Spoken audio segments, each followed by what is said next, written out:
Rais wa chama cha mawakili Tanganyika TLS, wakili Boniface Mwabukusi ameingilia kati mtafaruki mkubwa wa kisiasa unaokikumba chama cha demokrasia na maendeleo Chadema, akionya wanaharakati na wapenda demokrasia nchini kuacha mara moja propaganda za kumchafua makamu mwenyekiti wa chama hicho Bara John Heche na viongozi wengine wakuu wa chama hicho. Katika mfululizo wa maandiko yake kwenye mitandao mbalimbali ya kijamii, Mwabukusi amebainisha kuwa Chadema ni uwekezaji wa miaka 30 jasho la Tanzania, na kwamba kampeni za sasa za kugawa viongozi wake kwa kauli za jumla na miemko zitarudisha nyuma taifa ya kidemokrasia kwa miongo minne ijayo. Kudharau na kuchochea mgawanyiko ndani ya Chadema kukifanikiwa kuwagawa viongozi wao kwa kukosa stana na kuyumbisha mwelekeo wake kisiasa, tutahitaji miaka mingine 45 kupata taasisi imara kama Chadema. Chadema hapo ilipo ni uwekezaji wa takriban miaka 30, amezungumza Mwabukusi. Kauli ya Mwabukusi inakuja kutokana na wiki moja ya sintofahamu iliyoibuka baada ya vikao vya kamati kuu ya Chadema vilivyoketi mkoani Kigoma Juni 30, 2026, ambapo kulienea tuhuma nzito za ufisadi wa milioni ya michango ya chama dhidi ya John Heche, tuhuma ambazo upande wa pili unadai ni mkakati wa kisiasa uliolipiwa ili kumshinikiza Heche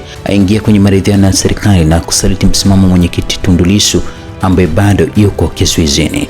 Mwabukusi amewataka wanachadema mitandaoni kuheshimu taratibu za kiofisi za chama hicho kikongwe cha upinzani na kuacha kukiumbisha kwa mashinikizo ya nje. Aidha, Mwabukusi amekemea vikali tabia wanaharakati wa mitandaoni kushambulia viongozi waandamizi kama Godbless Lema, Joseph Mbilinyi Sugu kwa hisia yao kusikiliza upande mmoja wa hadithi. Ni jambo baya kabisa kubeza nafasi ya mchango wa Godbless Lema au Joseph Mbilinyi kuwashutumu kwa kauli za jumla hadharani. Hii ni kushambulia demokrasia, upinzani na maendeleo ya demokrasia mageuzi. Kama kuna kisa wanashindwaje kuwasiliana nao au kujua ukweli?